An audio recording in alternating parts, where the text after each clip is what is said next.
africanidades, africanidades, africanidades.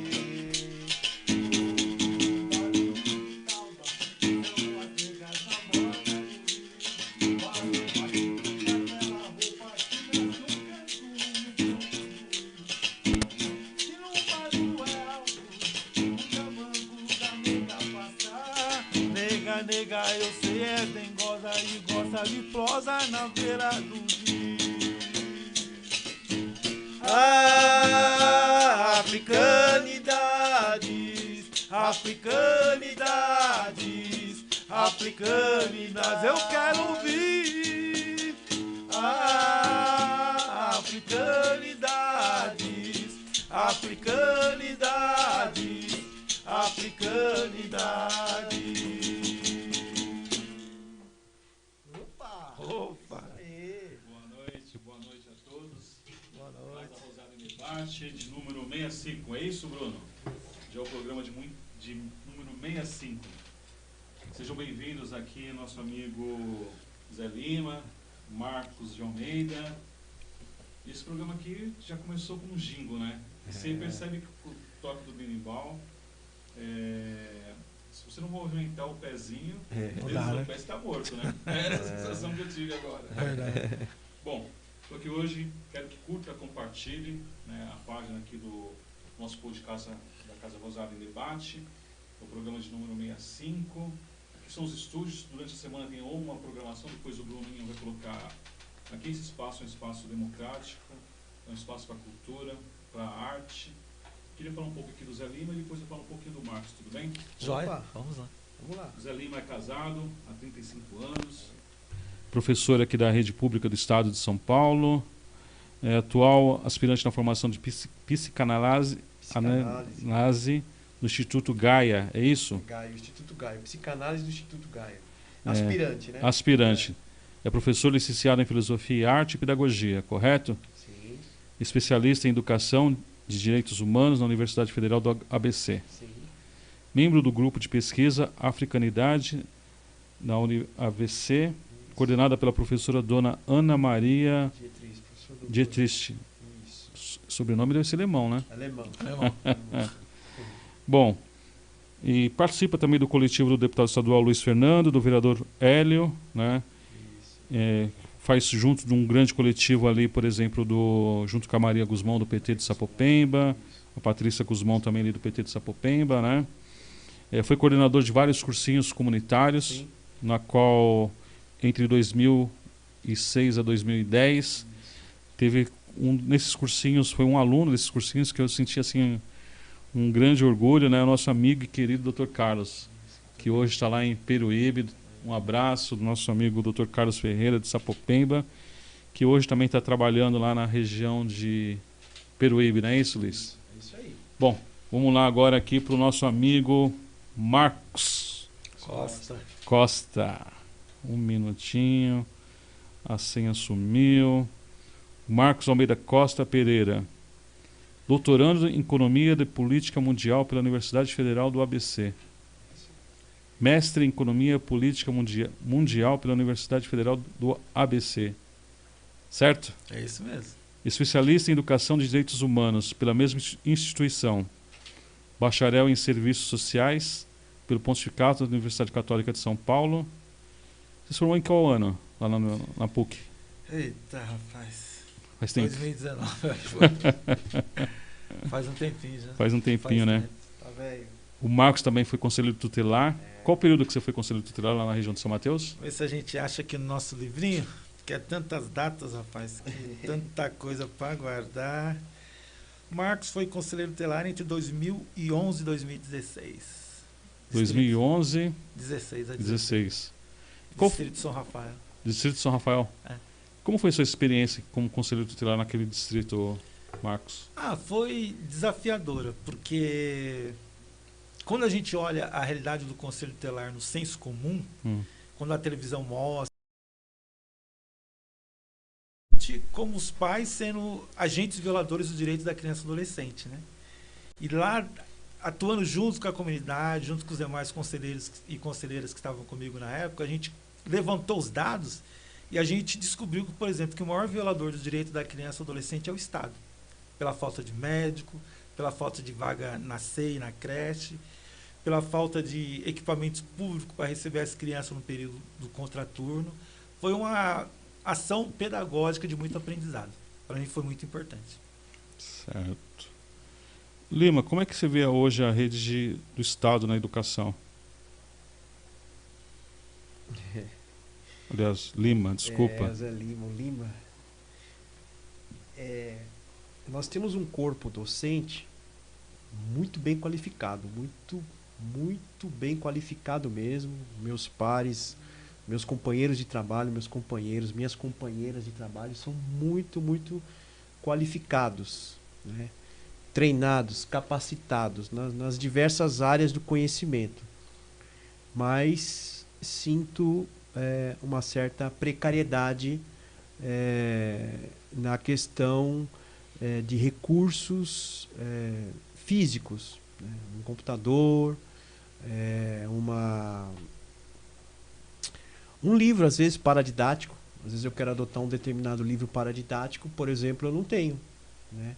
E uma das faltas desse material pedagógico que tinta, né? Folha, tela, então falta, né? Falta. No estado mais rico da nação. Estado mais rico da nação. Faltam esses materiais que são básicos para a educação, né? Assim, como é que você vê hoje? Eu vou fazer essa pergunta assim, já genérica para os dois, né? A capoeira na educação. Como seria? É um instrumento? Eu sou suspeito para falar, né, Douglas? Eu sou suspeito para falar porque, assim, eu cheguei aonde eu cheguei, a minha formação se deu por causa da capoeira. Menino pobre, franzino, precisando se autoafirmar aos 12 anos, morador lá do Jardim Elba, Jardim Planalto, né, morador pobre, vítima da violência doméstica, vítima do Estado, né? Um Estado precarizado naquela época, né? Então, qual foi o ano? Qual período, você lembra? Que eu comecei a treinar capoeira em 1978. 78, que eu me vi, que eu me deparei pela primeira vez com a capoeira assistindo um filme Pagador de Promessa. A primeira africanidade que eu vi, do Dias Gomes, né? Então eu queria treinar capoeira, mas você vai treinar capoeira onde, né? Então, menino branco, né? Você vai treinar capoeira, mas porque isso é coisa de preto, você quer treinar capoeira. Naquela época eu já ouvia isso. Né?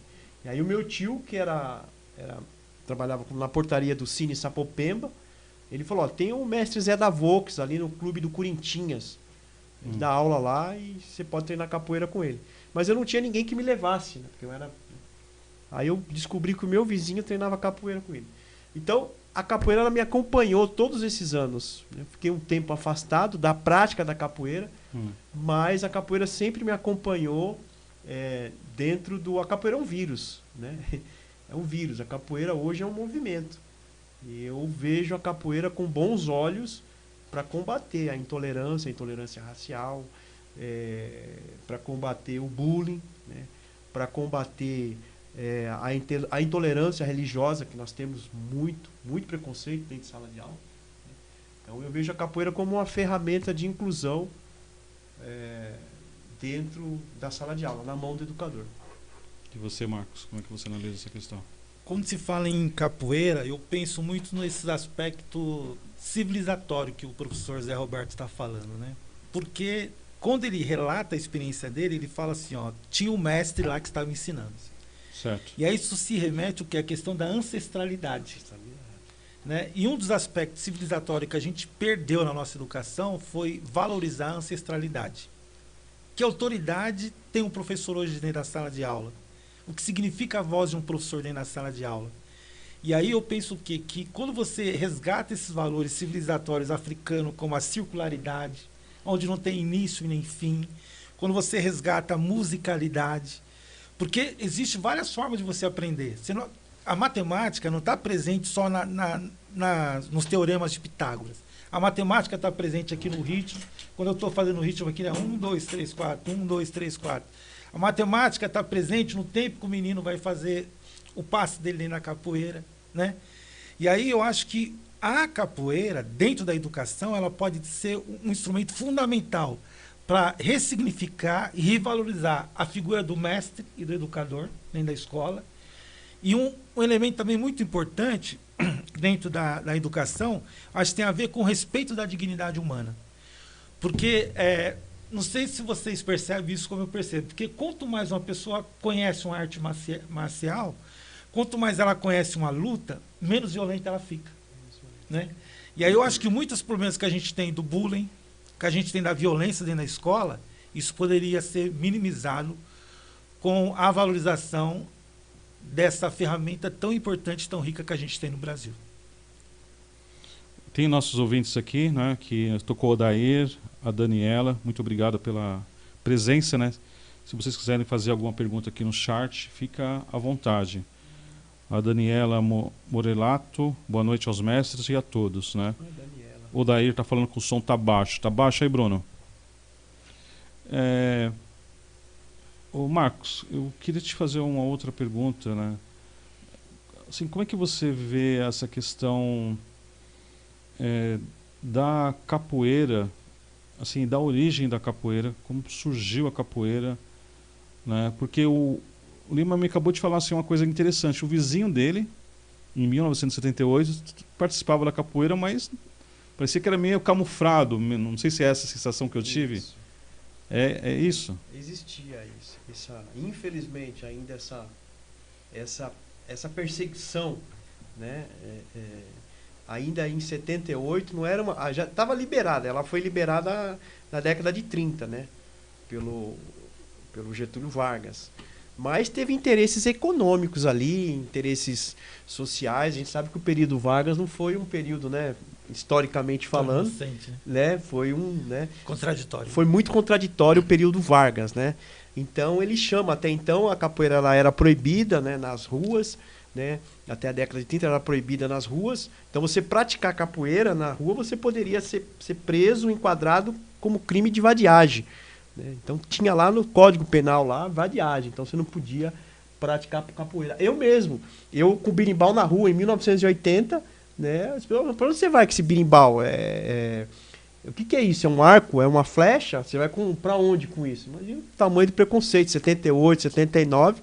E os mestres mais antigos podem relatar, o mestre Valdenor, por exemplo, que é doutor lá da USP, né? Que é meu avô de capoeira, ele foi preso por causa de capoeira.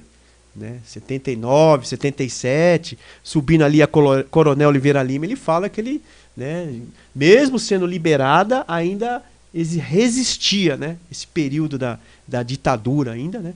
Então, Marcos, você pode complementar também. Essa questão. Só fazer com o Marcos, o legado histórico da capoeira nos dias de hoje, Marcos. Olha, essa questão da capoeira, eu vou ser sincero, eu vou deixar para o professor José Roberto Lima, que quem é o especialista nisso aí? Não, estou aprendendo com você, né? É por isso que eu te trouxe aqui. Eu fico mais na questão da ciência, tecnologia e africanidades. Porque o professor José Roberto Lima foi até meu professor no EJA também, né? E essa questão da capoeira, né? Pelo menos tentei, o repertório dele eu acho que é maior que o meu. Aí eu deixo para ele falar mesmo. Vamos falar de ciência e tecnologia, então, que é a Vamos. sua praia. Qual que é a importância nos dias de hoje estudar tecnologia e ciência? Então, quando a gente fala de tecnologia e ciência, eu acho Qual que é a diferença, né? a diferença, vamos lá, certo?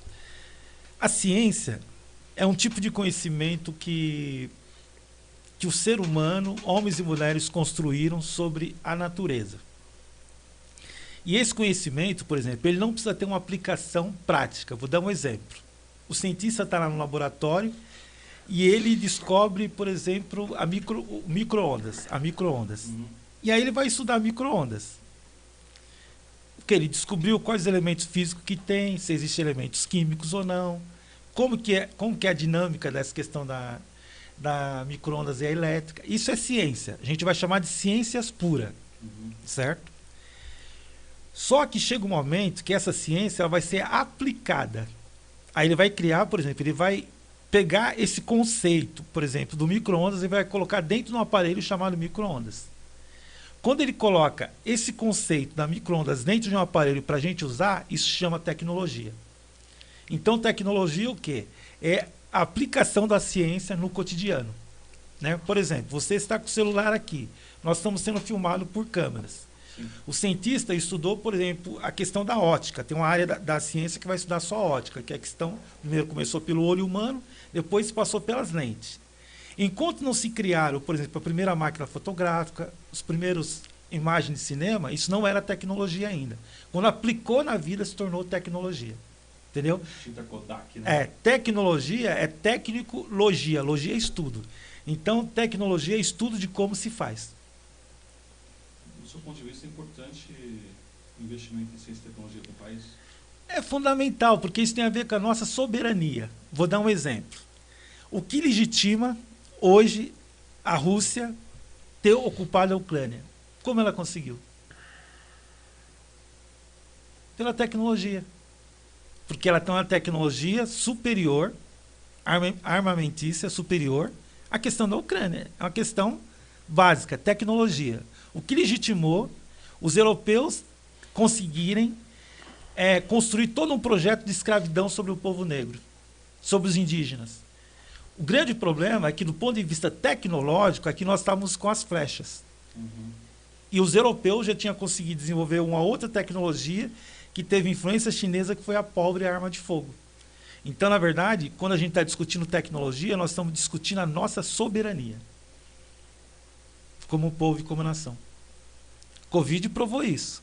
Por exemplo, nós precisávamos dos remédios para a Covid. E o Brasil tinha os insumos para esses remédios.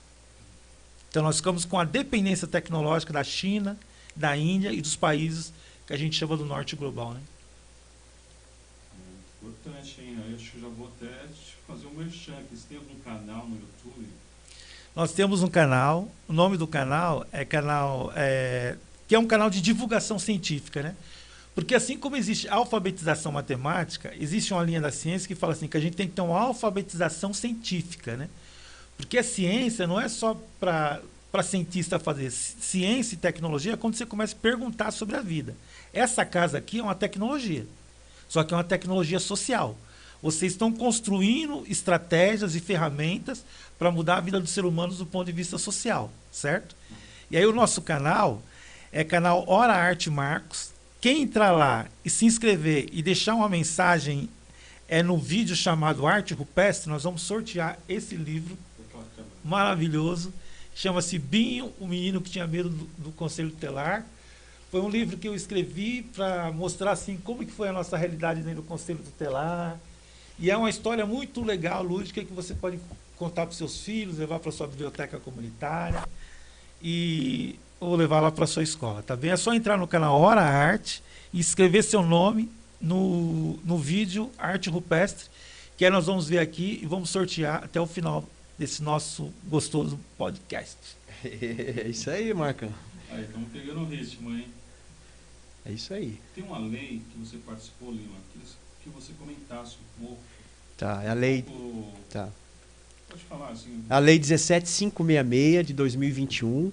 Surgiu ideia, essa lei, eu tive a oportunidade, na gestão do professor Fernando Haddad, a convite, né, do nosso coletivo político, eu gerenciei a área de cultura do CEL Rosa da China, da Unicel Rosa da China. Aliás, nós implantamos a Unicel. Nós implantamos os CELs, né? Lá com a Marta, e nós implantamos a Unicel, que é a Universidade dos Céus. E eu tive a felicidade também de participar da implantação da Unicel. Eu era o coordenador de cultura, gestor de cultura da Unicel Rosa da China, ali no Sapopemba, que foi o segundo CEL que nós tivemos. Inclusive, na época, foi até uma emenda do vereador Francisco Chagas, saudoso vereador, que aqui eu passo a referência para ele. A construção do CEL Rosa da China foi uma emenda, então, do vereador? Foi projeto de lei dele. Naquela época a gente tinha um espaço ali que se jogava corpos, se jogava... Era um terreno degradado. Era um terreno, você conheceu, era um terreno degradado. Vale, né? Era um vale de ossos secos, a gente brinca, né?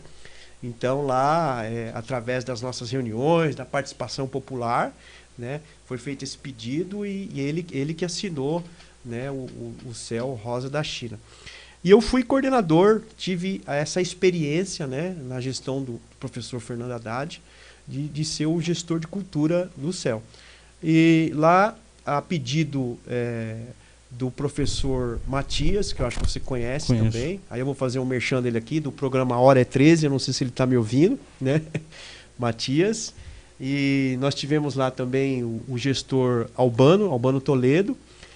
Nós estávamos ligados naquele momento, né, a Francisco Chagas, ao vereador Paulo Fiorilo, e nos pediram um projeto de lei para implantar a capoeira nas escolas municipais. Fizemos algumas reuniões, fizemos a salvaguarda capoeira naquele momento, e nós fizemos, junto com o mestre Valdenor, presidente da Federação Paulista de Capoeira, né, junto com o professor Gladson, do CPUSP. Então nós criamos, eu sou um dos coautores, né, da lei capoeira na escola municipal. Né? E tem alguma escola municipal que adota?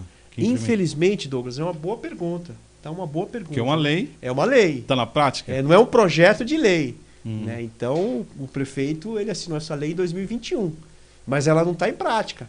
Nós temos lá os grupos de estudo, nós temos lá algumas interferências que nós estamos fazendo, junto com os grupos, né, os GTs Capoeira, o mestre Anandes, mestre Valdenor, mestre Gladson, enfim, até o professor Matias, o Albano, mas infelizmente a lei ela não foi implementada. A lei ela está no papel. Pegaram a lei e jogaram dentro da gaveta. E a gente fica pensando por quê? Por quê? Não tem verba orçamentária para isso? Uma arte marcial que poderia gerar trabalho, aí entra lá na questão do mestre de capoeira. Gerar trabalho, emprego, renda. Ora, esse mestre, ele já vai aos finais de semana em muitas escolas fazer o trabalho voluntário. Ele já está lá na comunidade. Por que não contrata? Porque a lei ela não fala que você precisa ter um curso superior. A gente teve esse detalhamento, essa preocupação com a oralidade da capoeira, com a transmissão do conhecimento. O mestre é um mestre de capoeira, ele é reconhecido pela sua comunidade. Então ele poderia estar lá como um educador de capoeira dentro dessa escola municipal, né, ministrando aulas de capoeira no contraturno. Por que não está implementada? Né? Vamos perguntar para o prefeito. Secretário de Educação, vamos fazer um enquete, viu, Bruninho? Sobre essa questão, porque já existe um projeto de lei que foi aprovado pela Câmara Municipal de São Paulo, que é um avanço nessa discussão para trazer. Imagina só, num CEL. Isso é um espetáculo. Sim. Aquelas quadras, um anfiteatro, né? Como que chama aquelas anfiteatros, né? É um anfiteatro, é um teatro, né? Não é um anfiteatro. O anfiteatro é antes, né? Ele é um teatro.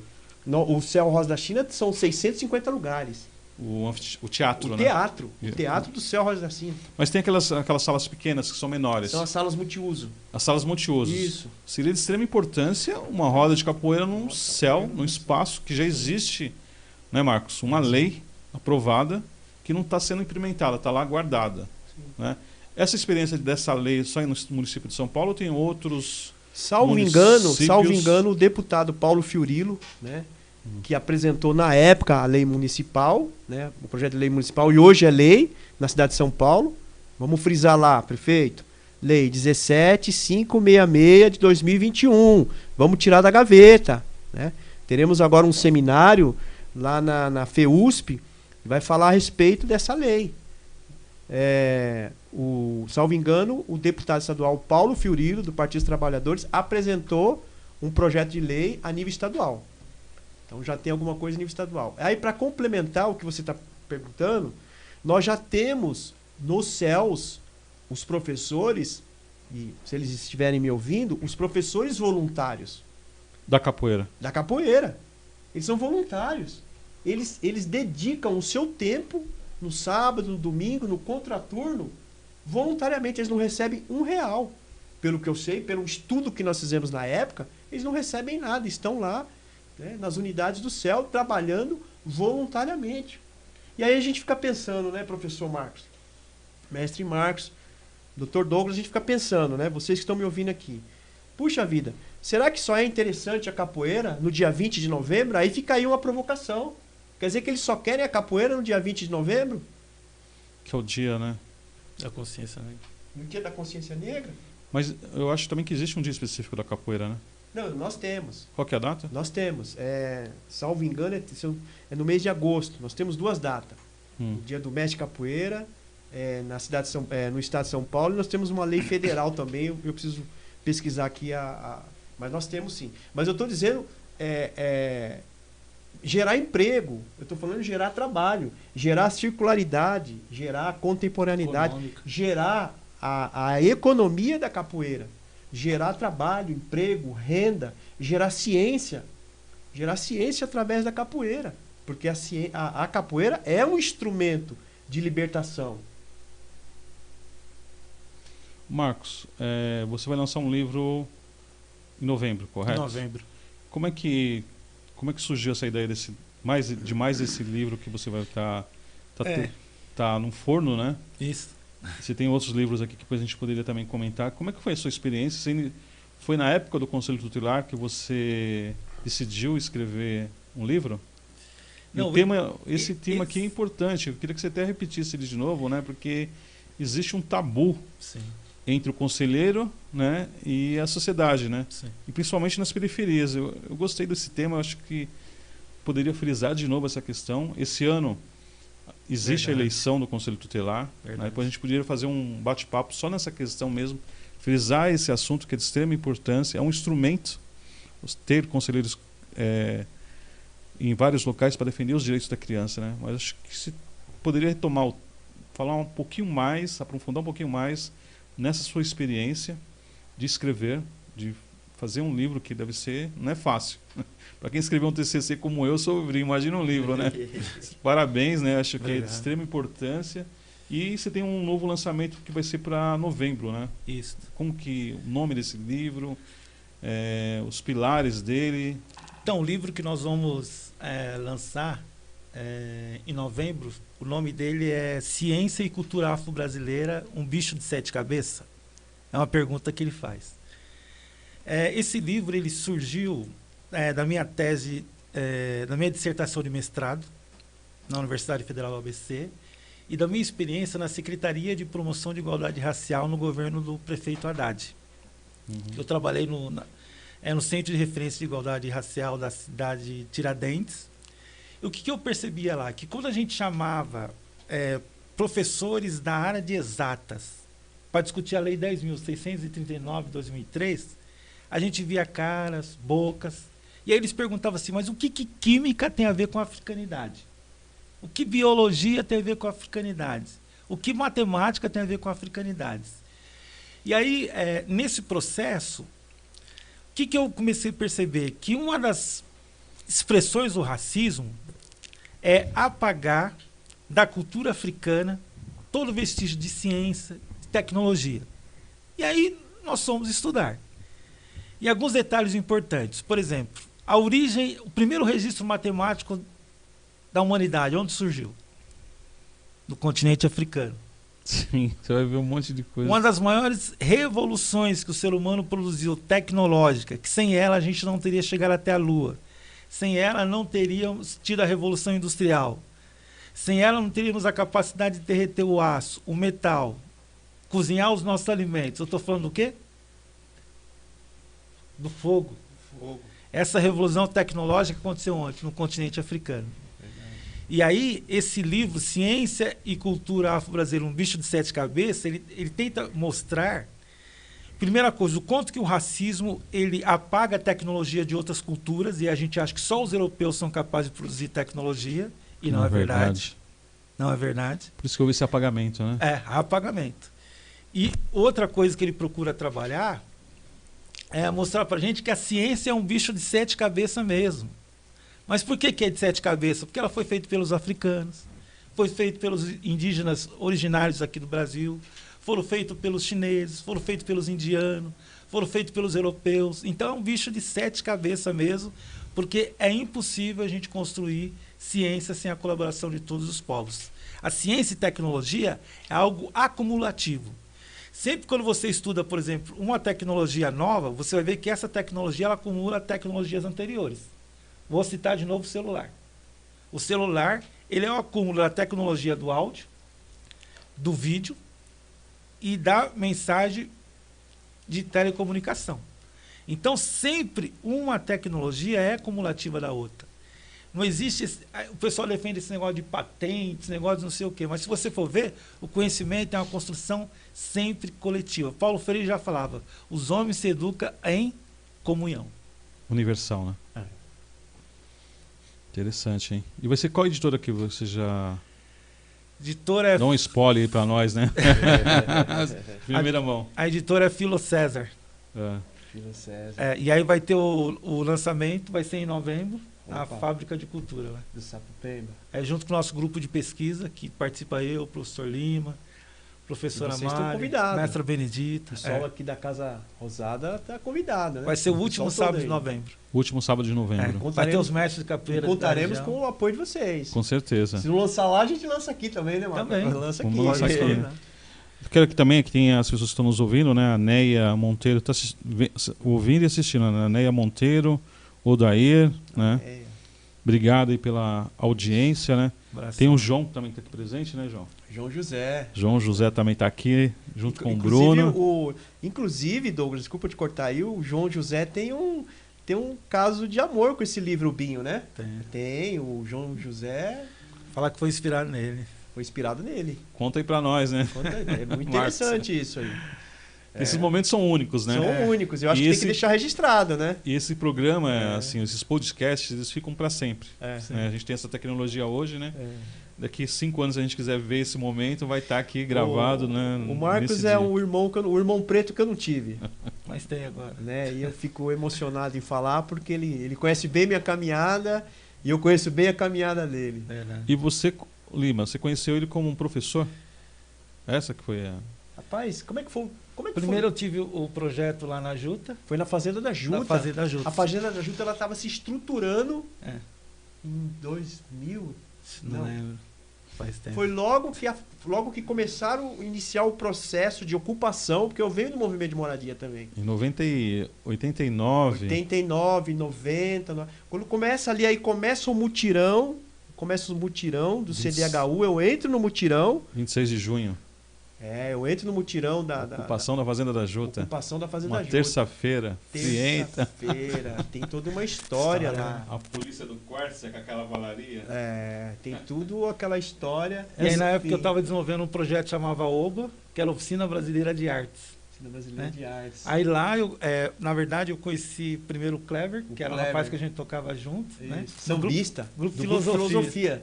Filosofia. Tocava, cantava, não sei por onde anda o Kleber, se ele tiver nos ouvidos aí, sei lá. E aí o Kleber me apresentou o Lima, e aí eu comecei o projeto lá dando aula de música para molecada. Esse projeto, a proposta dele era levar oficinas itinerantes para vários bairros na periferia. Né?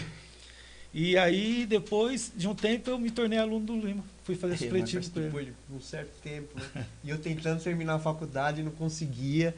Porque assim, a gente pisava em corpos, né? A gente pisava em corpos que, infelizmente... foram tombados pela violência, enfim. E a Juta, você conheceu a Juta. A Juta foi um ambiente muito violento, né? Agora não, agora a gente tem a ocupação do Estado lá, da Polícia Militar, o Estado se faz presente. Mas até então a violência ali era... Então eu tentava às vezes ir para a faculdade e não conseguia, porque olha, não pode, porque teve uma chacina, assim. E aí, né? Ou voltava, naquela época não tinha celular, tinha o bip, minha esposa falou, você vai ter que demorar um pouco, porque... não dá para entrar aqui agora. Passarela tá difícil. Passarela tá difícil. Mas fala do Binho. Tem o Binho, né? Então, esse Binho, ele surgiu lá na mesa do Conselho Tutelar. Eu passava algumas experiências de crianças que chegavam no Conselho Tutelar chorando, porque ia ter que passar pelo Conselho Tutelar. E aí minha primeira explicação era, você sabe o que é o Conselho Tutelar? Só que teve uma experiência que me marcou profundamente, Douglas, profundamente mesmo. Foi uma mãe que o filho dela estava no Hospital São Mateus, há mais de uma semana, precisando passar por uma cirurgia. Estava jogado lá no corredor a criança e não tinha médico para fazer essa cirurgia.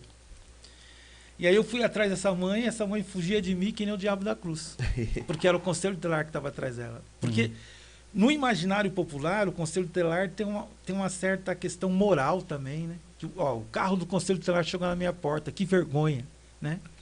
E aí eu fui conversar com essa mãe e falei, mãe, a gente está aqui para ajudar e tirar a lei do papel, que o Estatuto da Criança diz que a criança tem direito à saúde, atendimento médico no momento que precisa. E aí explicando para ela nós conseguimos acionar o Ministério Público e aquela criança foi operada. E aí o que eu percebia? Que de um lado ficava o Conselho Tutelar, que estava lá para proteger os direitos, e do outro lado a comunidade com medo, que não procurava o Conselho Tutelar. Né? Não entende como instrumento, né? Isso, como instrumento. Boa, me ajudou bastante a sua fala.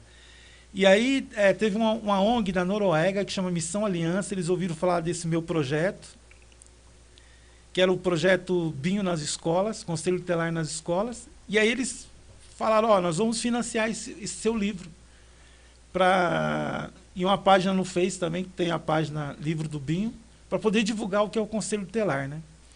E nesse livro tem algumas coisas assim interessantes. Por exemplo, o primeiro desafio que nós tivemos foi tentar colocar um menino negro como protagonista, né? Aí essa ilustradora era do Rio Grande do Sul, daí ela fez todos os desenhos para nós. Depois também eu quis resgatar um pouco a minha memória e minha história de um menino da periferia. Aí eu escrevo aqui, né? Era uma vez um menino de cabelos bem cacheados, como o João tinha cabelos bem cacheados, né? Seus cachinhos eram parecidos com o macarrão que a dona Rita fazia, sua mãe fazia aos domingos. Quem é a dona Rita? A dona Rita ela é uma senhora negra falecida, que morava na rua 86 do Parque São Rafael, e ela que me trouxe, quando minha mãe chegou no hospital, ela que me acolheu, porque minha mãe teve um problema de saúde. E a dona Rita também era mãe do meu melhor amigo, que era o Edu.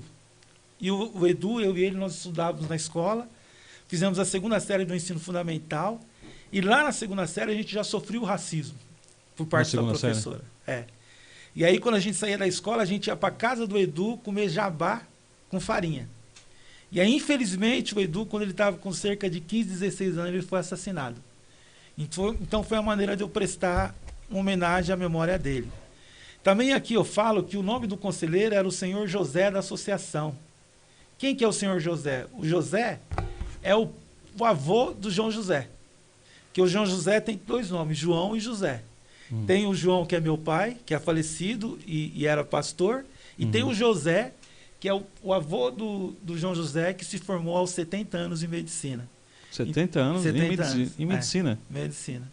Foi estudar na Bolívia, era o sonho dele, fez supletivo e se formou. E hoje ele está no Mais Médico. Está no Mais Médico? É. Tem que trazer ele aqui para a gente fazer um... Por podcast, favor, né? ó. E aí... Isso tem que ser reverenciado, né? Sim. Seu José. Seu José. Faz essa ponte, Bruno. Você notou isso aí? Seu José, 70 anos, se formou em medicina. Um sonho de uma vida e está atuando hoje com... Qual o programa? Mais Médico. No Mais Médico. Isso é sensacional. E tem um número muito importante que eu quero divulgar aqui para vocês. É o Disque 100. É um serviço que foi desmontado no governo Bolsonaro. E agora o novo governo que está aí está reestruturando esse programa, que é o Disque 100. Você não paga para fazer essa ligação. Todas as vezes que você souber que uma criança tem sem vaga na creche, sem professor para ter matéria, todas as vezes que você souber que a criança está passando necessidades alimentares e que tem que acionar o CRAS, tem que acionar serviço de psicologia, serviço... Se ela estiver precisando de um médico especialista e também não consegue, está esperando 3 meses, 6 meses, liga o número 100, faça essa denúncia, que essa denúncia, na hora, ela vai para o Conselho Tutelar da região e para o Ministério Público. E aí os órgãos vão interferir para garantir o direito dessa criança e desse adolescente. Legal. Disque 100, número 100. Marcos, eu precisava frisar isso aqui novamente, né? Que eu, assim, quando a gente prepara assim, um podcast, a gente procura saber quem que a gente vai entrevistar, né? E eu fiquei surpreso e te parabenizo, né, pela sua trajetória, né? Do supletivo, né? Você sabe como a sala de supletivo são vários alunos e onde você chegou com foco, né? Você está hoje doutorando em economia política, né? Uma universidade importante aqui do ABC. Eu acho parabéns, né, por essa trajetória, né? Muitas noites de sono dedicado ao estudo, né? Infelizmente, nem todos aqueles alunos do supletivo que estavam com você naquela sala chegou onde você chegou. Então a gente tem que dar esse mérito para você aqui, né? Enfrentar uma vida acadêmica é muito difícil. E a gente está desigual, né? Nós... Com certeza. Com certeza.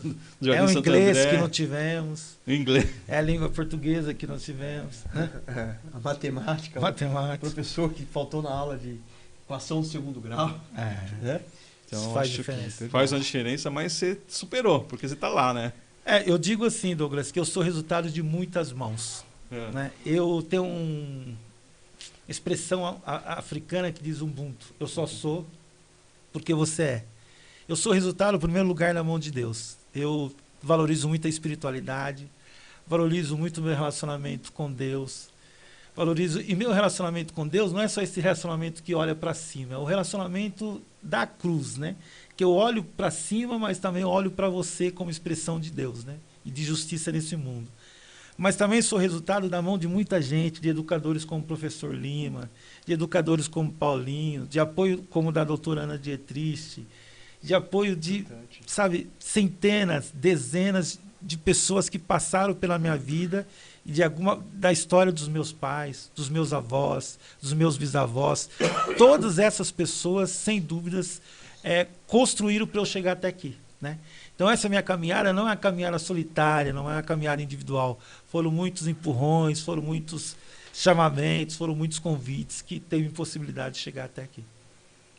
É interessante, né, Marcos? A gente vê essas caminhadas nossas e a gente se encontrou num momento de espiritualidade. Sim. Né? Um momento de espiritualidade. Eu não estou dizendo da religião. Sim. Um momento em que Deus, né? Eu não sei como que os outros interpretam, mas eu interpreto Deus, né? Nos une ali na Fazenda da Juta, assim, num momento de aflição, um momento que corpos eram derrubados, né? Pessoas vítimas da violência, né? Da não presença do Estado, e a gente se encontra ali numa irmandade. Me recordo que você vai fazer uma palestra ali numa capelinha que a gente estava tentando construir ela, do Padre Dário. Não sei se você recorda do Padre Dário, um italiano. Ele falou, mas como é possível tanta violência aqui na Fazenda da Juta? Então ele terminava a missa e ele saía, tinha lá um jovem tombado. Né? Então isso mexe muito conosco, que não vivemos só a questão acadêmica. Mas é simples falar, eu tenho um título de especialista em educação e direitos humanos da Universidade Federal, e aqui eu quero voltar a fazer essa referência da professora Ana Maria Dietrich, que eu gostaria, inclusive, talvez ela puder vir falar, porque a gente está com as inscrições abertas do curso. Especialização. Do curso de especialização, em que você foi professor, você foi um dos meus professores. Verdade. Né? A minha tese foi defendida em cima das orientações que você me deu. Africanidades, capoeira, educação e direitos humanos, de acordo com a Lei 17566, de 2021. E que nós temos como coordenadora a professora doutora Ana Maria Dietrich, da Universidade Federal do Grande ABC, que deve estar nos assistindo. Né? Então, assim, eu agradeço a Deus, né? A minha família, a minha esposa, que me aguenta há 35 anos, né? Minha psicanalista. Né? Meus filhos, meus 4 filhos que eu tive a oportunidade de formar e que você conheceu, né? O Felipe agarrado no seu Congate, né? E fico emocionado de falar que ele está muito longe, está 40 horas de viagem, né? Está formado, trabalha lá no Japão, Hiroshima. Um jovem pobre da periferia que sai daqui e vai trabalhar lá, mas graças ao quê? Graças a esse conhecimento, a essa espiritualidade que a gente passou para eles. Circularidade. Essa circularidade. Como você conseguiu formar uma filha engenheira? Muita dificuldade, não foi fácil. Como é que você conseguiu formar o Vinícius? Né? Não foi fácil. A Glória, professora no Etapa. Como é que a minha cunhada está assistindo, ela acabou de mandar um likezinho aqui, a Zaza, né? Lá da subprefeitura da Moca, tá assistindo. Ela sabe da dificuldade que nós tivemos.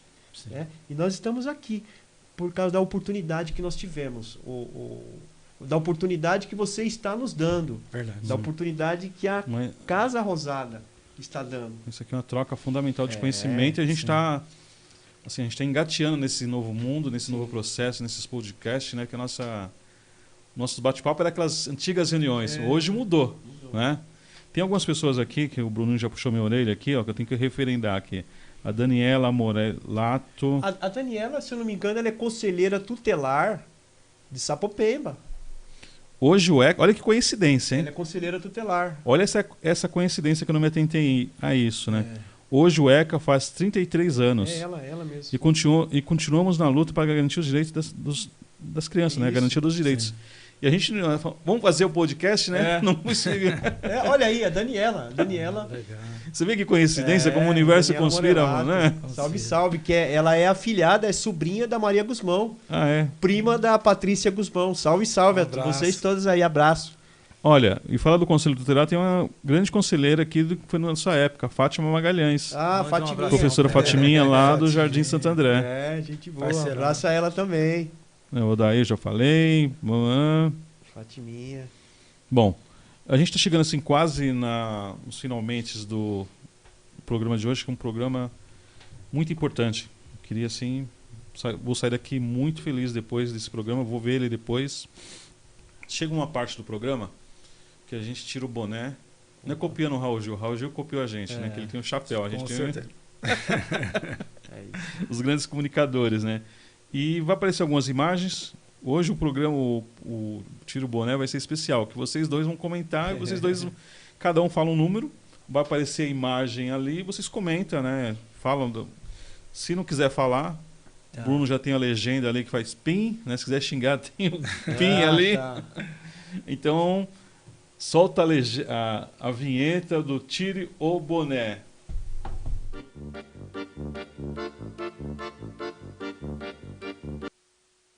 Vermelho e branco. Né?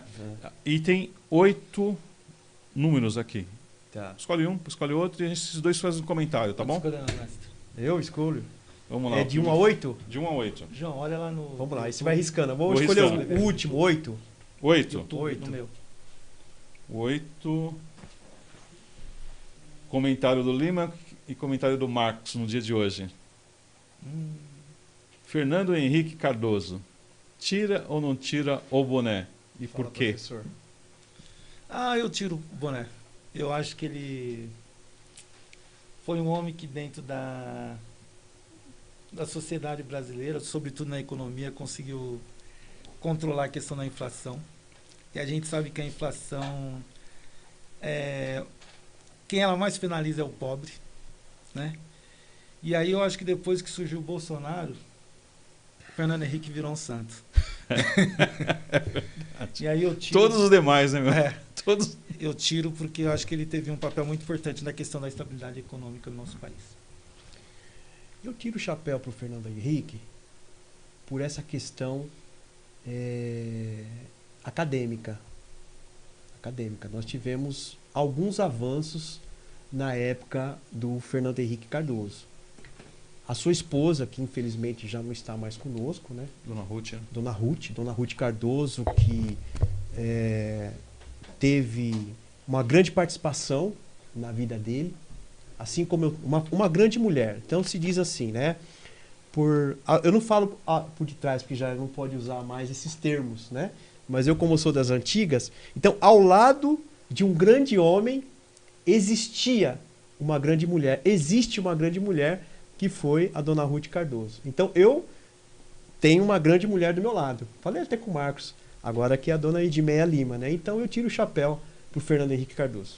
Ok, vamos lá então.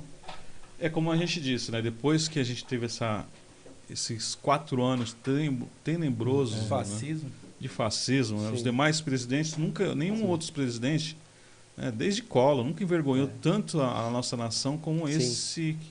Eu não vou querer dizer o meu amigo Zé Guilherme, a gente não pode falar nome de coisa ruim, né? Não vamos falar nome de coisa ruim no horário depois Até porque tem a questão da tecnologia, os algoritmos, né? Os algoritmos, copia, subir muito Ibope. Você vai subir Ibope. Mas tem aqui também, ó, Carlos Sub-Zero, tá também aqui fazendo os comentários, obrigado. Boa noite, eu sou o Carlos, responsável técnico do projeto Teotônio em Foco. Nosso projeto é de fomento à cultura. Temos aqui 3 oficinas culturais de dança, capoeira, legal, slam. Parabéns a todos. Carlos, fica aqui o nosso convite, né? Que esse aqui é um espaço que a gente está iniciando, né? É um espaço desse podcast. Você, se você quiser, tiver afim, amigo aqui do meu amigo Lima e do Marcos, seja bem-vindo aqui um dia aqui, numa quinta-feira, na bancada aqui da Casa Rosada. Tá Tamo junto aí, Carlos. Isso aí. Vamos voltar aqui, então, para quem você tira o chapéu. Não, ele já me deu um binha. É o boné. Agora a gente tem o número 1, 2, 3, 4, 5, 6 e o 7. 2. Vamos ver o que é aí. Bruno, solta o número 2. Redes sociais. Desafio, hein? Tira ou não tira?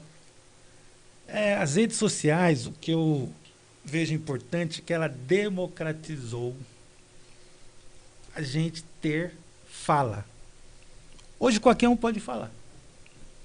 Antigamente, por exemplo, esse podcast que a gente está desenvolvendo aqui é resultado do quê? Das redes sociais. Né? Fruto, né? É um fruto. E aí eu acho que isso é fundamental, socializou muito. Hoje a gente pode registrar as nossas memórias, né?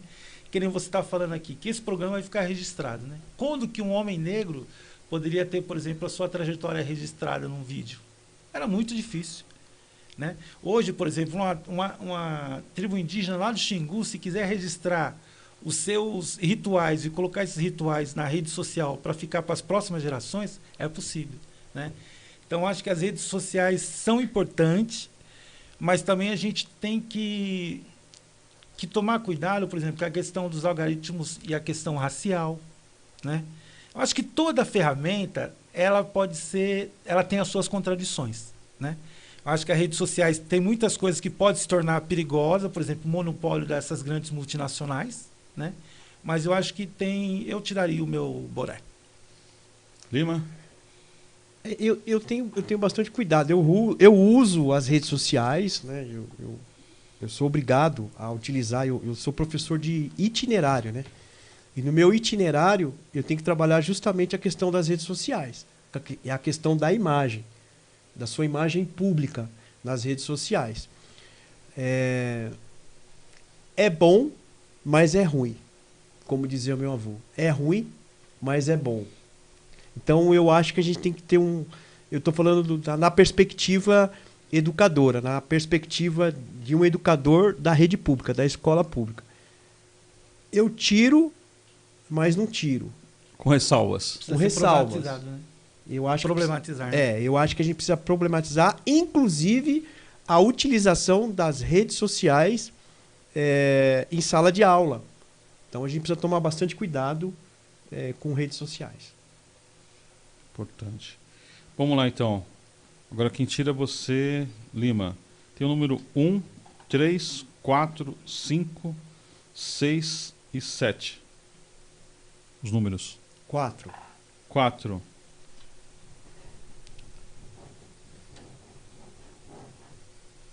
Opa, deu até fome agora, hein, Bruno? Sacanagem. Falou das africanidades, hein, Marcos? Falou do samba, hein? É o samba?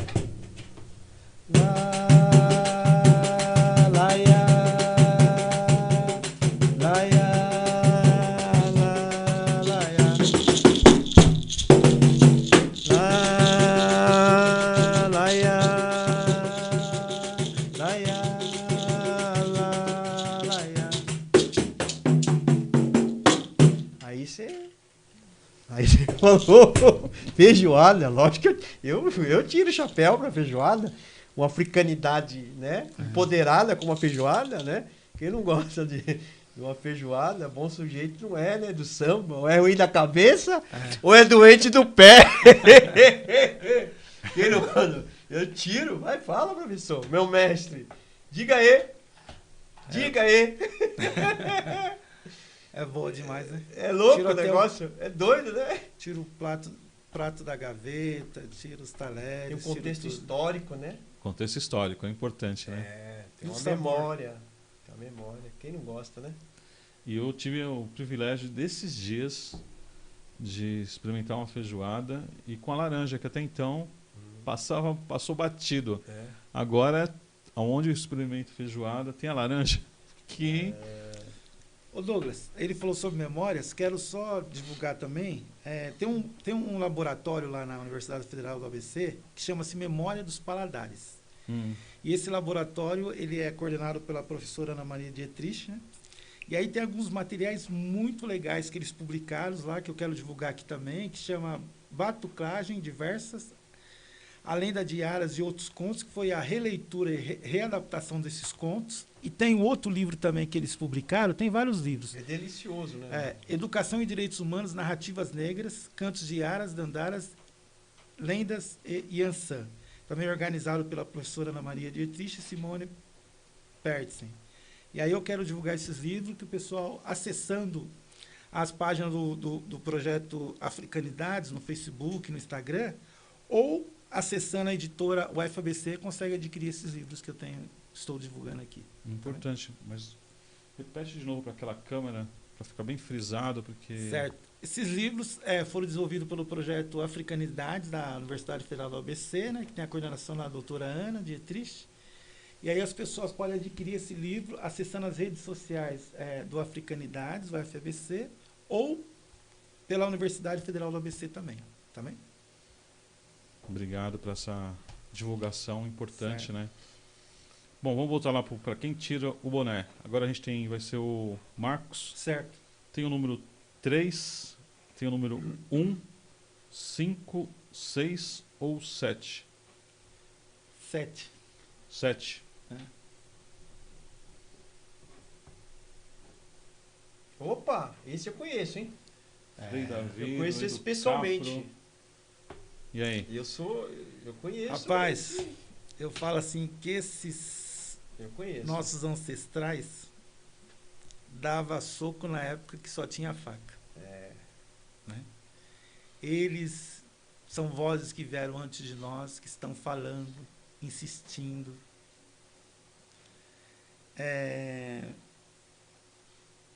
Ensinando, educando.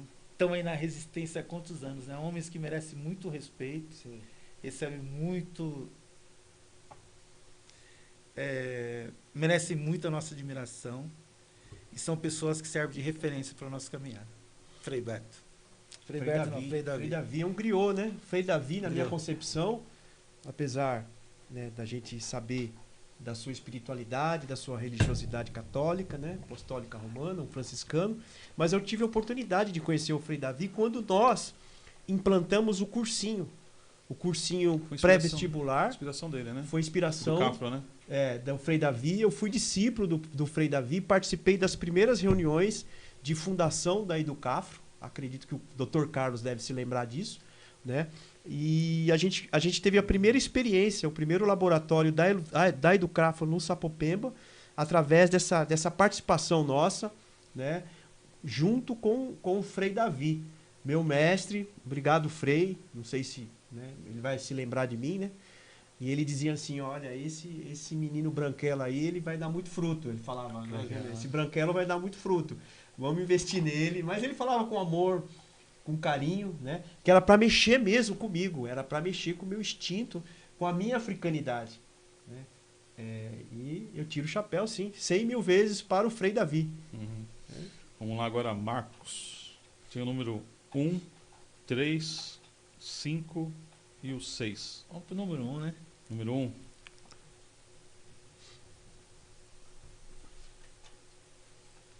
Professor Lima.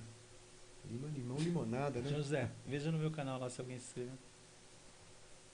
Saiu? Bruno.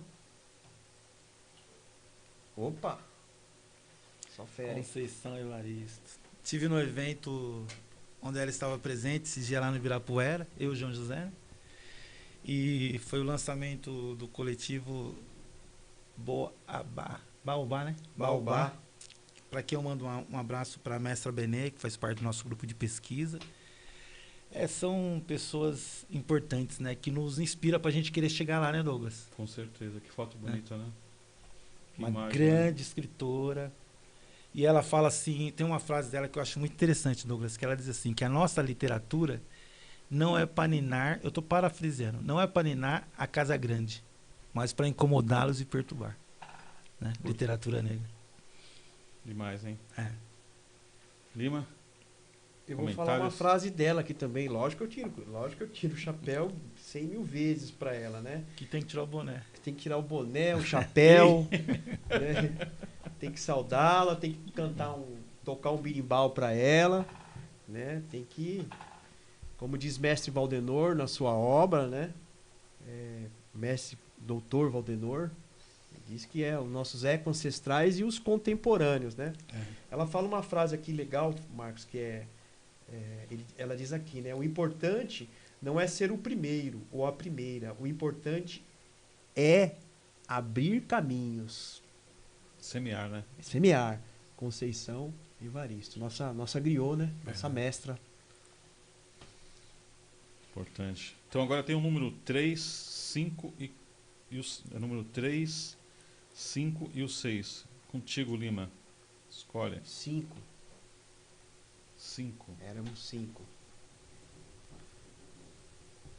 Quem que é nessa vez? Essa questão e a juventude, você tira ou não tira? Seu boné. Eu não tiro porque eu acho que é um problema de saúde mental. Converso muito com eles a respeito das causas e dos efeitos do uso do narguilé. Mas é cultura em outro país. Tudo bem, outro país pode ser cultura. Eu ouço muito disso. Mas é cultura. Lá no Oriente Médio é cultura. Mas aqui eu acho que está mexendo muito com a saúde mental dos jovens, né? Então eu acho que precisa ter uma certa regulação, uma regulamentação, inclusive das autoridades em relação à utilização do narguilé.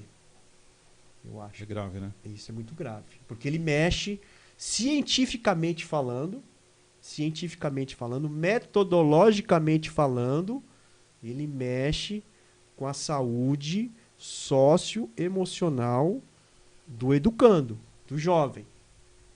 E aí fica um alerta aos pais, fica um alerta às mães, fica um alerta às famílias. Eu não vou dizer para você que eu não sei, eu tenho filhos hoje, tudo bem, eles estão, não sei se utiliza ou não. Eu sei que na minha frente eles não utilizam, né? Que a minha pedagogia com eles ainda, eu falo, pô, pai, mas você é liberal, né?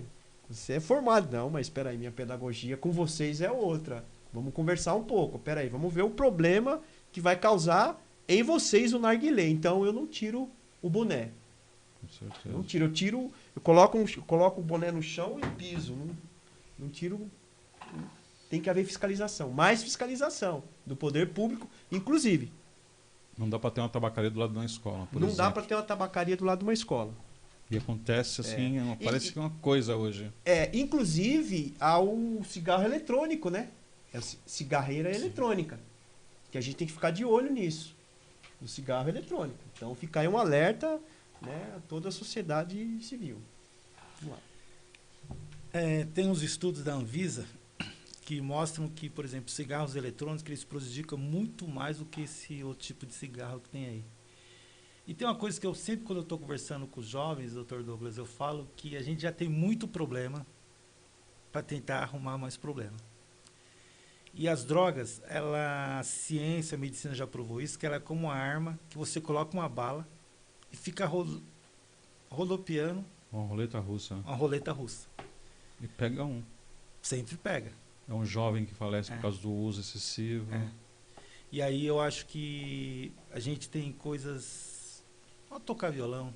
Vamos jogar capoeira. Vamos fazer poesia. Vamos tocar berimbau. Jogar capoeira. Vamos pintar uma tela. Vamos fazer um grafite. Jiu-jitsu, judô, vai andar. Porque assim, doutor, desculpa, mas não é desculpa não, é a realidade. Ele está preenchendo um vazio. Qual é esse vazio que eu tenho hoje? Qual é essa minha angústia? Né?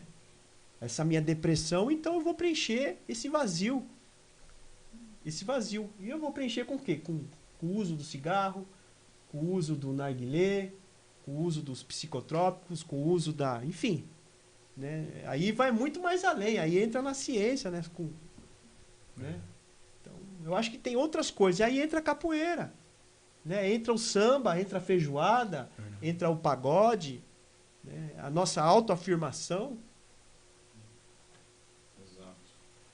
Bom, os finalmente ainda tem o número 3 e o número 6. Se não me engano, é o Marcos. Tira agora. Nome 3.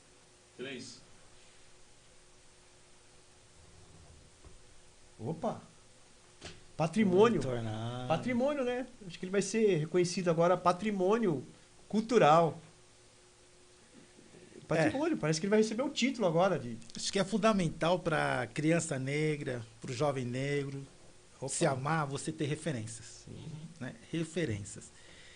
Eu penso que a vida é como uma estrada. Sim. Você vai andando pela estrada e você vê uma placa, diminua a velocidade, entre a direita, entre a esquerda. Se você pega uma serra, vai descer a serra sem nenhuma placa, a chance de você extraviar no caminho e parar lá embaixo e se acabar é muito rápido. E para mim, esses, como o Frei Davi, são placas que a vida nos oferece. Que falam, ó, toma cuidado. Na frente tem uma curva muito acentuada. Pode acelerar que você consegue chegar. Né? Para mim, são patrimônios vivos que a gente tem que respeitar muito. Bruno, não sei se dá ainda para você evidenciar aquela imagem que tem dele com Elis. Eu queria fazer um comentário sobre... No final, coloca. Tá. No final a gente vai comentar uma imagem, um contexto de uma foto que eu descobri recentemente. Né? Que legal. Bom, É patrimônio, né? Saiu agora, recentemente, você está acompanhando? Não. Se eu não me engano, salvo engano, depois alguém aí pode me corrigir, se eu não me engano, o nome dele está pelo Ministério da Cultura, e aí saudação, né? Se eu não me engano, ele vai receber o título de patrimônio do Brasil, patrimônio cultural do Brasil. Eu tiro o boné porque é um herói. Na minha concepção, eu cresci vendo os filmes do Tony Tornado, né? As danças, né? Porque eu dancei muito break. Eu era capoeirista, mas eu gostava de dançar o break e tal, né? Que hoje é o funk, né? Então, para mim, eu tiro o chapéu sim. É um herói negro, né? Eu falando aqui da minha desconstrução de homem branco, nós precisamos de homens negros, nós precisamos de heróis negros. Nós temos poucos. Sou professor da rede estadual. Né? Não sei se ela está me ouvindo agora, nesse momento, mas talvez ela vai ouvir no segundo momento. Eu já estou na rede já faz alguns anos. E eu vejo poucos diretores de escola pública negro. Eu não conheço nenhum. Né? Eu tenho o privilégio. A Vera. Eu tenho o privilégio de ter uma diretora negra. Né? Eu tenho o privilégio de ter uma coordenadora negra. Né? Então, assim, nós precisamos de heróis negros. Nós precisamos de homens e mulheres negras no poder. E se então, eu tiro o chapéu pro Tony. Se essas crianças começar a observar um diretor negro, ela fala, pô, eu consigo ser. Sim. Por exemplo, eu estudei um tempo... Por exemplo, todo o tempo que eu estudei na PUC, eu nunca tive um professor negro. Depois fui fazer também um tempo de direito, nunca tive professor negro. Né? E aí, por isso que também é importante essas políticas de cotas, sim, das ações afirmativas. Ações afirmativas, né? Políticas afirmativas. Porque, na verdade, isso daí produz equidade social. Sim. Né? Muito importante isso. Vou fazer aqui, tem alguns comentários aqui que o pessoal... Evelyn Garcia, muito boa entrevista, estou amando. Né? Caio Miguel Dias Lúcio, agradeço muitíssimo ao convite. Obrigado, hein?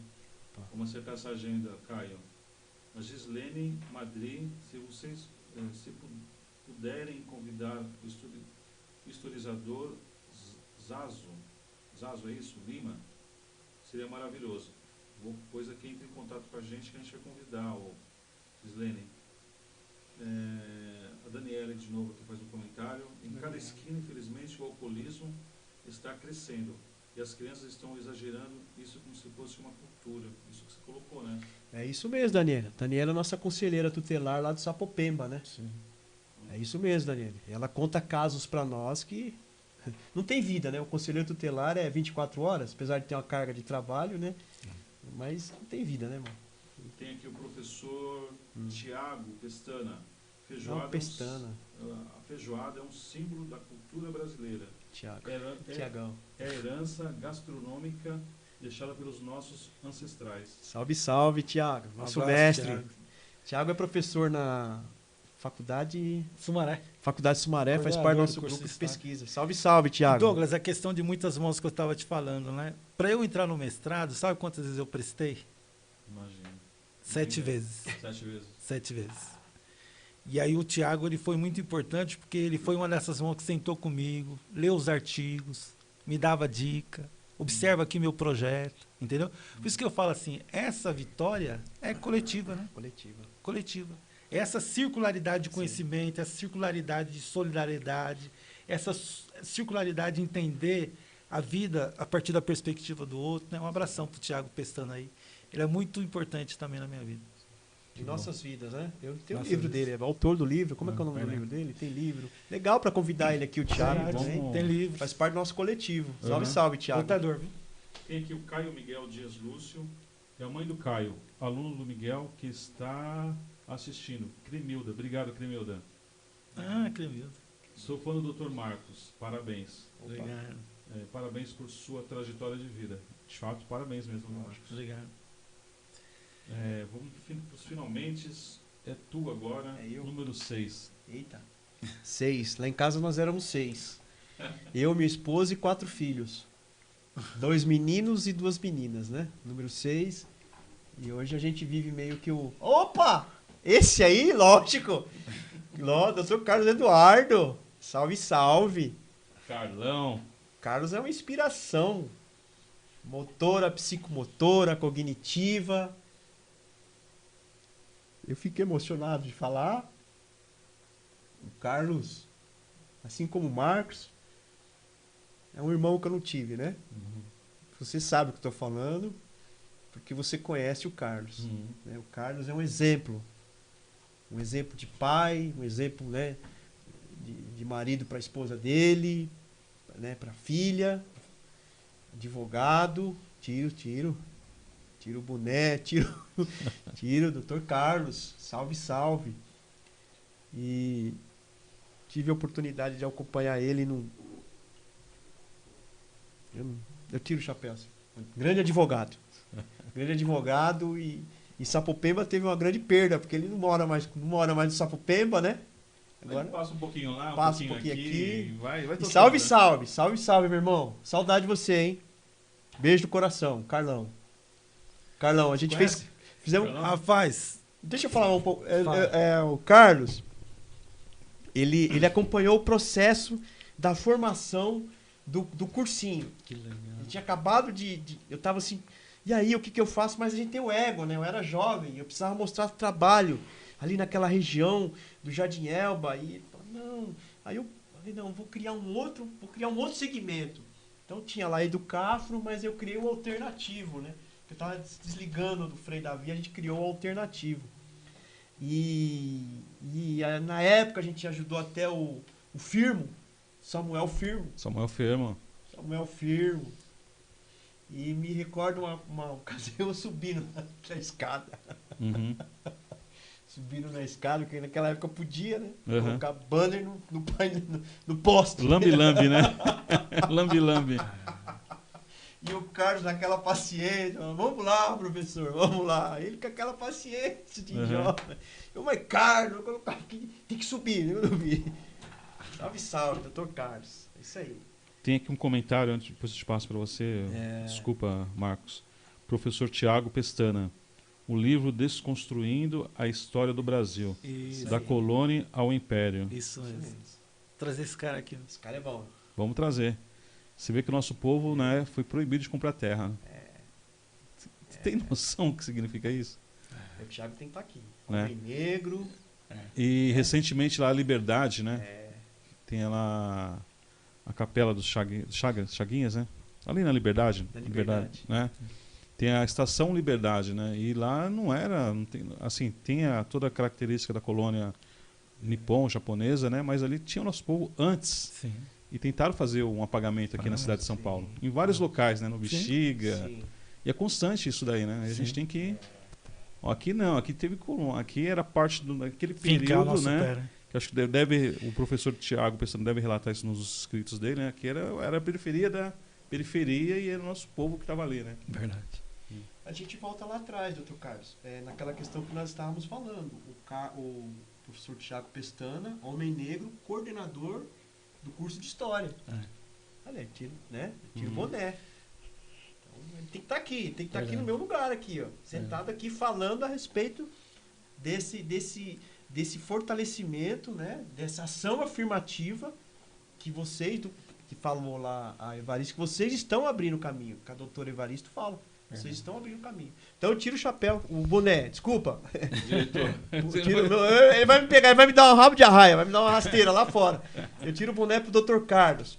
Aonde você estiver, meu irmão, beijo seu coração, viu? Contigo agora. Então, eu não conheço o Dr. Carlos, mas referendado pelo nosso professor Lima, com certeza eu tiro também. Douglas, e aí eu queria que você aproveitasse agora e sorteasse o número aí da pessoa que vai ganhar esse livro. Vinha o menino tinha do Conselho Tutelar, que Bruno participou aí, porque daí eu vou deixar com vocês para as pessoas, para quem for sorteado retirar. Ô Bruno, tem um sorteio aqui, e as pessoas que estão no chat aqui são as pessoas que vão ser contempladas, né? Com esse exemplar aqui. Isso, como é que você pode fazer esse sorteio? A gente faz pelo Instagram do podcast. Então, tá certo. Então aqui, vamos deixar já registrado aqui esse momento. As pessoas depois entram no Instagram, é isso? Entram no Instagram, curta, compartilhem, né, por favor, a nossa página para a gente dar uma elevada. E as pessoas que estão aqui, os nomes de hoje, vai ter lá um sorteio que o Bruno vai estar fazendo. Pode ser assim, Marcos? Fechado. Lima?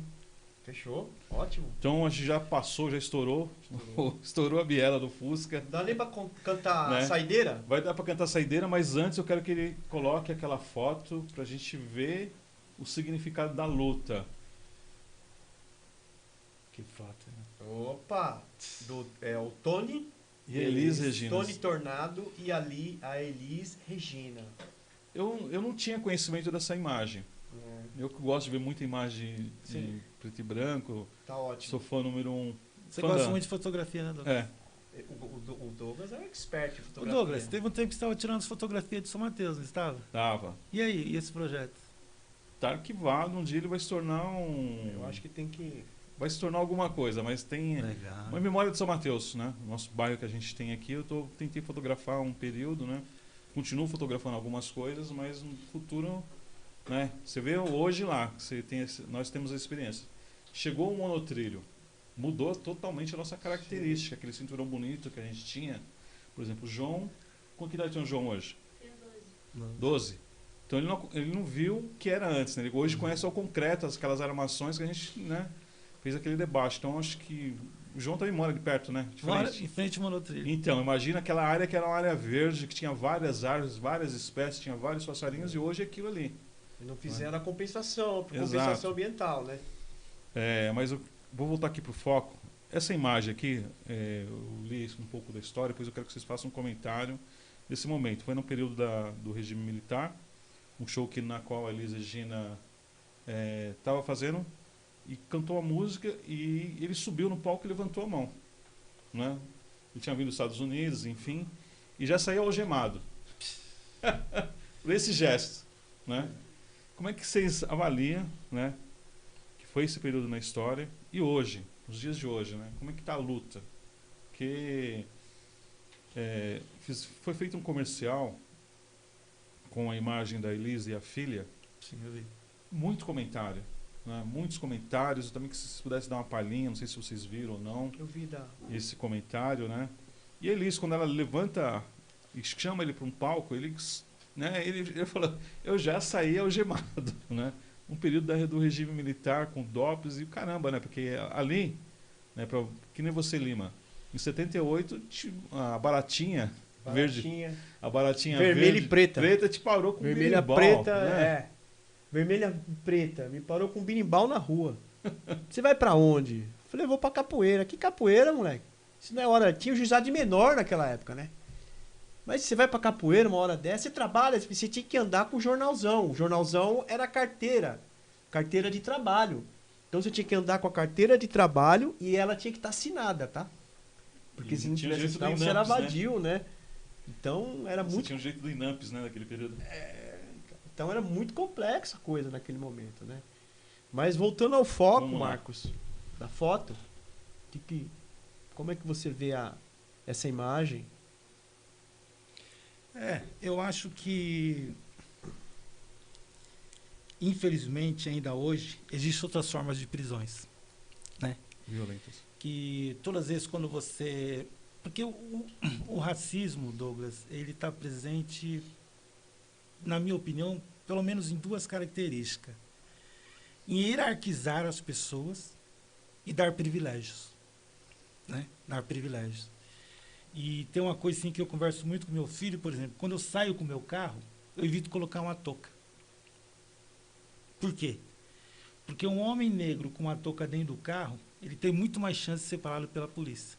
Mil vezes. Então isso prova, você sabe disso, né? Como homem negro, isso prova que existe a nossa sociedade, né, baseada no privilégio da branquitude, né? Que pelo fato dele ter a pele mais clara, ele é menos suspeito, né? Na minha adolescência, quantas vezes as pessoas iam correndo de mim pelo fato de eu ser um homem negro, né? E aí eu acho que hoje em dia ainda tem outras formas de prisões, né? Independente da gente levantar os nossos braços, não levantar os nossos braços, mas o racismo ainda está muito presente na nossa sociedade e para superar isso é com muitas políticas públicas, posicionamento individual, posicionamento coletivo e a gente questionar por que existe o racismo. E, na minha opinião, o racismo existe porque ele dá privilégio econômico para quem não é negro. É por isso que a gente precisa de mais negros na universidade, por isso que nós precisamos de mais negros advogados, juízes, cientistas, promotores, professores, coordenadores, diretores. Né? Nós precisamos de mais cotas. Né? Eu acho que ainda está muito pouco. Então, quando eu vejo... Concursos públicos, concurso público. Você tem uma cota. Né? Então, precisamos de mais professores, mais educadores. E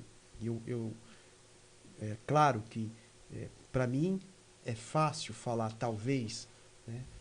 Mas a Djamila Ribeiro fala que a gente tem que se colocar nesse lugar de fala, essa minha branquitude. Empatia, né? Essa empatia que eu tenho pela causa, a causa negra, a causa da capoeira. A capoeira é do movimento negro. A capoeira é do movimento branco, mas é do movimento negro. A capoeira ela veio, né, do quilombo de Palmares. Resistência. Da resistência do homem, da mulher escravizada, do navio negreiro, o primeiro que chegou aqui em 1550, mais ou menos. A capoeira, ela é afro-brasileira.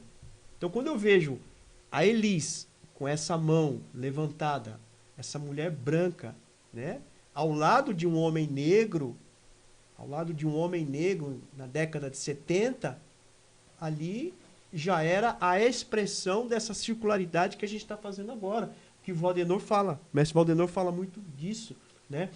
Da gente, através da capoeira, e eu me coloco como seu discípulo, né, utilizar a capoeira como uma ferramenta de transformação social. Sim. Por que nas escolas, seus diretores, seus coordenadores de escola particular, supervisores, que tem um pouquinho mais, né, de autonomia em suas escolas, por que vocês não fazem uma pesquisa na sua escola, uma pesquisação? Por que vocês não colocam aí uma semana de capoeira? Mas não contrata voluntário, não. Contrata o mestre de capoeira para fazer uma semana de capoeira aí na sua escola. Como contrata professor de judô, professor de skate, professor de basquete. Né? De basquete. A educação física precisa mudar um pouco. A gente precisa abrasileirar as nossas práticas desportivas. Então, por exemplo, você pega, por exemplo, nessa foto, né, é uma resistência. É um herói negro. Né? O Silvio Almeida fala muito nisso, nessa questão desse racismo estrutural que a gente vive no Brasil, que precisa mudar isso aí, cara. A gente precisa mudar isso. A gente está vendo isso no futebol brasileiro, né? A gente viu, e aí você pediu para comentar a respeito do comercial, eu vi brevemente, se eu não me engano, é dos 50 anos da Volks. 70. Dos 70 anos da Volkswagen. Da Volkswagen, né? Ela cantando uma música, e aí eu já peço até que você me auxilie, me ajude, porque eu vi brevemente esse comercial. Também vi no YouTube bem rápido. Bem rápido esse comercial. A questão que usa a imagem da Rita, filha da Elis, numa Kombi moderna, e é uma Kombi da década de 70, né? e tem a imagem artificial da Elis. Aí teve muito comentário, né? Sim. Hoje a Elis não está mais presente com a gente, mas esse tipo de inteligência artificial. Muitos comentários, né? Assim, eu achei particularmente, minha opinião, eu achei um comercial bonito. Sim. Né? Porque a Rita, quando ela perdeu a mãe, ela tinha 2 anos, ela não tinha uma referência. Sim. Ela nunca imita. A pessoa tem esse comentário com a Rita, que ela imita, copia, a mãe não, aquilo é dom. Ela é filha da Elisa. Ela é filha da Elisa. Né? E eu acho muito pequeno esse tipo de... Ela não precisa imitar, ela eu venho lá, né? Qualquer semelhança é filha da Elisa. É Elis, né? Não é, você não vê com a coisa imitada, né? Não é o dom que ela tem, né? O dom que recebeu da mãe. Sim. Né? Bom, se eu fui provocado eu vou te contar assim, um relato que aconteceu comigo recentemente, né? Eu nunca tinha deixado meu cabelo, né? Como o do Tony que está ali hoje naquela imagem. Aí eu deixei uns 7 meses meu cabelo. Gostei, foi uma experiência assim. Muitas pessoas chocam, né? Nos ambientes que você acaba andando, tá assim, né? Porque me apagaram essa realidade e hoje eu estou experimentando isso, né? E eu estava indo numa consulta médica no Hospital São Cristóvão. Não sei se vocês conhecem ali na Moca. Tem aqueles espelhos. Eu, como sou fotógrafo, eu fui tirar uma foto, aquelas fotos gêmeas, o Marcos sabe disso, né? Um reflexo. Eu levantei minha mão, fiz a selfie. Não ficou bom porque tinha muita claridade do sol.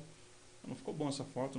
Eu estava correndo para minha consulta. E param um vigilante do hospital, 2 metros de altura.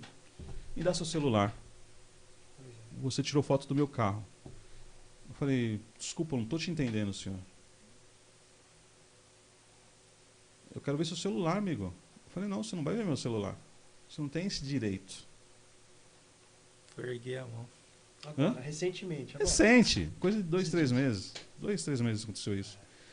E o cara, não, eu vou ver seu celular. Eu falei, você não vai ver meu celular. Foi aquele pega-pau. Tinha 30 segundos, tinha 10 seguranças do meu lado já no chão e aquela confusão. Aí depois eu descobri. O vigilante, ele estava a serviço, ele é um segurança particular dos diretores desse hospital. No São Cristóvão. Ele achou que eu estava fotografando os diretores, né? Aí eu falei, olha, se eu fosse branco, de olhos azuis, e eu não estivesse utilizando esse meu cabelo, jamais na história desse país, como diz o presidente Luiz Inácio Lula da Silva, isso ia acontecer. Sim. Essa foi a situação, né? Quando levantou o braço já saiu algemado. Isso você, assim, matou a pau, né? Hoje a gente sofre de outros motivos, as algemas. Né? Nós estamos num ambiente tecnológico, num ambiente civilizado, né? Tecnologicamente falando, de tecnologia, informação e comunicação. Nós temos lá o técnico da mesa de som, nós temos aqui os fotógrafos. Então, o Plínio Marcos, ele diz o seguinte, né? Ele dizia, maquiada a escravidão oficial. Maquiada a escravidão oficial. Outras formas de exploração do homem pelo próprio homem persiste. Então, é mais ou menos isso que você acabou de falar, é o que vocês vivem. Verdade. E é necessário que nós, brancos, entendamos essa dor que vocês sentem. Uhum. Porque só quem sente é vocês. Então eu posso vir aqui falar, mas quem sente de fato é vocês. E eu me solidarizo. E assim, nós temos lá o curso, voltando, de Educação e Direitos Humanos, coordenado pela professora, doutora Ana Maria Dietrich. Está tendo as inscrições, né? Está tendo as inscrições, é gratuito. Faz o link aí, por né? favor. É gratuito. Onde encontra? Educação e Direitos Humanos, da Universidade Federal do Grande ABC, coordenado pela professora doutora Ana Maria Dietrich. Tem um corpo docente muito qualificado. Eu tive o padre Júlio Lancelotti como meu professor. Legal. Né? Nós vamos mandar depois o material. Vou mandar um material para vocês divulgarem. Inclusive, né? A Casa Rosada é gratuito. É presencial o curso? Online? Como que é? Marcos, me ajude aí. Eu não sei se essa... Acho que passou o Covid, eu acho que parte vai ser presencial. Presencial, importantíssimo. E vai ser no céu, vai ser lá no céu. Ele é realizado nos céus. Curso 380 horas, 380 como horas. especialista em educação e direitos humanos, muito bom. Muito bom. Te abre portas. Amém. Muito Tá obrigado bom? por essa entrevista. Isso E para aí. finalizar, o Berimbau. Opa! Berimbau, é isso que chama? Berimbau. Quais são as partes aí do Berimbau? A gente pode marcar um outro dia para vir falar, mas é uma cabaça, é um arame e um pedaço de pau, né? Então ele é um dos elementos da capoeira, da roda de capoeira, que inclusive é patrimônio histórico e cultural, né? Da humanidade. E aí dá um salve ao nosso presidente Lula, que na época sancionou essa lei aí.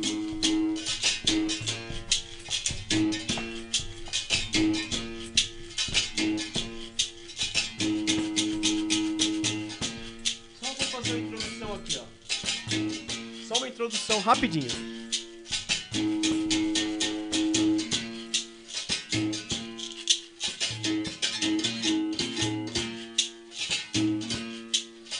Capoeira, meu amigo, tô falando da minha vida. Desde os 10 anos de idade, antes se tornou um vício, iaia, levou toda a mocidade. Eu nasci aqui em São Paulo, nunca fui chegada a bola. Minha mãe chama Maria, ai, ai, ai, e meu pai não sei qual é. Camará, viva meu Deus, viva meu Deus, camará, viva meu mestre, viva meu mestre, camará. Essa música é do mestre Nagô, do Rio de Janeiro. Eu só encurtei ela e fiz algumas adaptações. Mas a gente vai terminar com africanidade, né?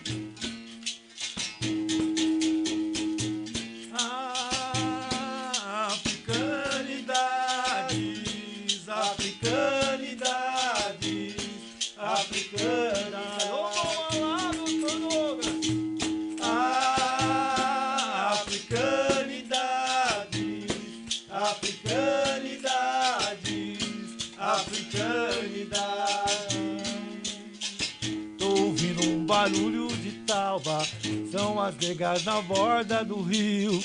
Bate, bate, tanta aquela roupa que nasce um canto no canto do rio. Tô ouvindo um barulho é alto, o tamanco da nega passar. Nega, nega, eu sei é dengosa e gosta de prosa na beira do rio.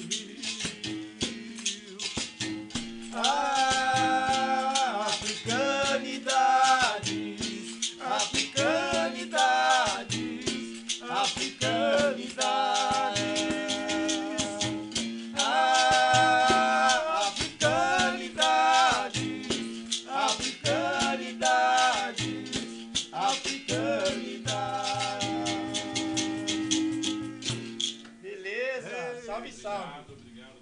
Viva o Brasil e o povo brasileiro. Axé Ubuntu. Brasil Negro e Quilombola. Opa! Esqueci que era logo no início, o Hamilton, né, ele teve uma agenda. Uma agenda. Grande doutor Hamilton. Representando o mandato do vereador Alessandro Guedes, por isso que ele não pôde estar aqui hoje, mas... Salve, salve. Outros, né? E é isso aí. Obrigado. Obrigado, Bruno. Obrigado, João. Obrigado a todos que estiveram com a gente. Nós que agradecemos, parabéns pelo trabalho de vocês, da Casa Rosada, um espaço lindo, maravilhoso. Gente, força na luta de vocês. Muito obrigado. Viu? Parabéns a todos vocês da Casa Rosada. Gratidão ao vereador Alessandro Guedes. Muito obrigado, viu, Alessandro? Você é um grande batalhador, idealizador, né? E você está de parabéns pela equipe maravilhosa que você tem aqui. Nos acolheu assim, de uma forma muito humanizada. É isso que nós estamos precisando, de afeto, de amor, para sermos de carinho, afetados. Para sermos afetados, de espiritualidade. Amém. Né? É isso aí. Tchau. Axé Ubuntu. Valeu. Tchau, tchau. Tá na hora do Jair, tá na hora do Jair.